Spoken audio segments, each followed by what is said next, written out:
So today, we're diving into just one of the most mysterious and revered centers of goddess worship anywhere on the planet. I'm talking about Kamakhya in Assam, India. And look, this isn't just a temple, no way. It's more like a living vortex, a place where myth, history, and this raw cosmic energy just collide. Let's try and unravel some of its secrets, shall we? Now, really think about that question for a second. What if a goddess wasn't a statue? What if she was a living, breathing part of the earth itself? This question, this gets right to the very heart of what makes Kamakhya so incredibly unique. I want you to forget everything you know about idols carved from stone or metal. Because here, the divine is experienced in a way it's way more primal. It connects you directly to the very wellspring of all life. And there you have it. This is the big reveal, the central object of worship. It's not some image carved by human hands. It's a natural rock formation, shaped like a yoni, which is a Sanskrit word for, womb or source, and it's constantly, perpetually fed by a natural underground spring. This is something else entirely. This is worship of the origin point itself, the very source of all creation. All right, so the big question is how? How did this one specific spot on Earth become so unbelievably sacred? Well, the answer, as it so often does, lies in a huge foundational Hindu myth. It's an epic story, really, one of love, incredible grief, and cosmic destruction. Okay, so here's how it goes down. It all kicks off with a massive insult. You've got King Daksha, right? He's throwing this huge, grand sacrifice, but he deliberately, intentionally snubs his own daughter Sati and her husband, the god Shiva. Ouch. So Sati goes anyway, but she just can't handle the disrespect, the humiliation her father heaps on Shiva. And in protest, she sacrifices herself, right there in the sacred fire. Now, when Shiva finds out, his grief is so immense it turns into a universe-shattering rage. He just explodes. He starts the Tandava, this dance of cosmic destruction that literally threatens to wipe out everything. The whole universe is on the brink. So to save all of existence, another god, Vishnu, has to step in. He uses his divine weapon, the Sudarshana chakra, to dismember Sati's body, piece by piece, as the grief-stricken Shiva carries her across the cosmos. So as Shiva danced his destructive dance, the pieces of Sati's body fell all across the Indian subcontinent. And each of the 51 places where a part of her landed became, a supercharged center of power, a place of just immense divine energy. And these places are what we know today as the Shakti Pithas. Okay, we need to pause here for a second because it is absolutely crucial to understand what yoni means in this context. We're talking about something that goes way, way beyond a simple anatomical term.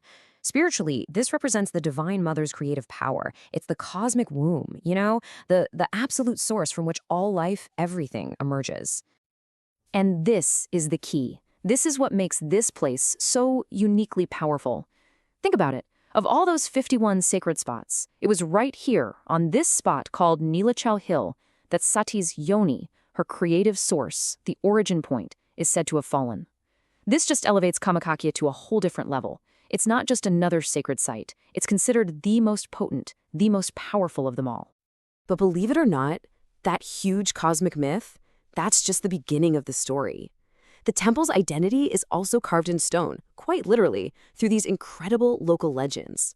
And each one adds another fascinating layer to who this goddess really is. Okay, so how was the first temple even built? Well, one of the myths goes like this. Shiva is deep in meditation, still grieving for Sati, right? And Kamadeva, the god of desire, comes along and disturbs him. Bad move. In his rage, Shiva opens his third eye and just poof, burns Kamadeva trashes. But after lots of pleas for mercy, Shiva agrees to bring him back to life, but on one condition. Kamadeva had to build a temple right on that sacred spot where Sati's yoni had fallen. So, in this amazing twist of fate, it's the god of desire himself who is credited with building the original shrine. Then there's this other really powerful legend. This one involves a demon king named Narakasura. He becomes completely infatuated with the goddess Kamakhya and demands she marry him. She's not having it, so she gives him a challenge, something she thinks is totally impossible. She says, "All right, if you can build a stone staircase all the way from the bottom of the hill to the temple and do it all in a single night, then I'll marry you." So Narakasura, using his immense demonic power, almost pulls it off. He is so close to finishing. But just as he's about to lay the last stone, the goddess pulls a fast one. She tricks him by making a rooster crow early, signaling a false dawn. Thinking he's failed, Narakasura abandons his work. And the coolest part?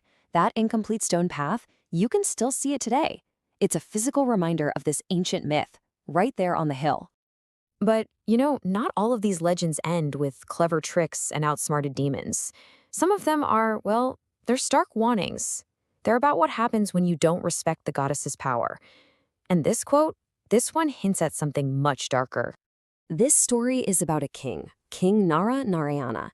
He gets completely obsessed with the idea of seeing the goddess dance. Now, this was a super private ritual meant only for her head priest.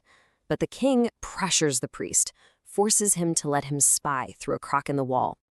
But you can't fool a goddess. She knew, and she was enraged by the betrayal.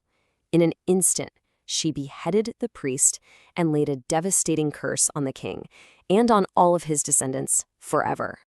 And get this is where myth crashes right into living history. The absolutely incredible part is that King Naranarayana, the guy who was cursed, he was the same king who rebuilt the temple back in 1565. And yet, because of that ancient curse, his direct descendants, the Koch royal family, are forbidden from even looking at the temple to this day. When they pass by, they have to have their heads covered. It's a curse that has echoed down through time for almost 500 years. Just wow. So, okay, we've got this epic cosmic origin story. We've got all these local legends. So who is Kamakhya exactly? When you put it all together, you realize she is far, far from being a single, simple deity. I mean, she's known by so many different names, and each one reveals another facet of her incredibly complex nature. She is Kameshwari, right? The beloved goddess of desire. But she's also Mahamaya, the great weaver of cosmic illusion. She embodies the fierce, protective energy of the mother goddess Kali. She's also seen as a form of Tripura Sundari, the beauty of the three worlds.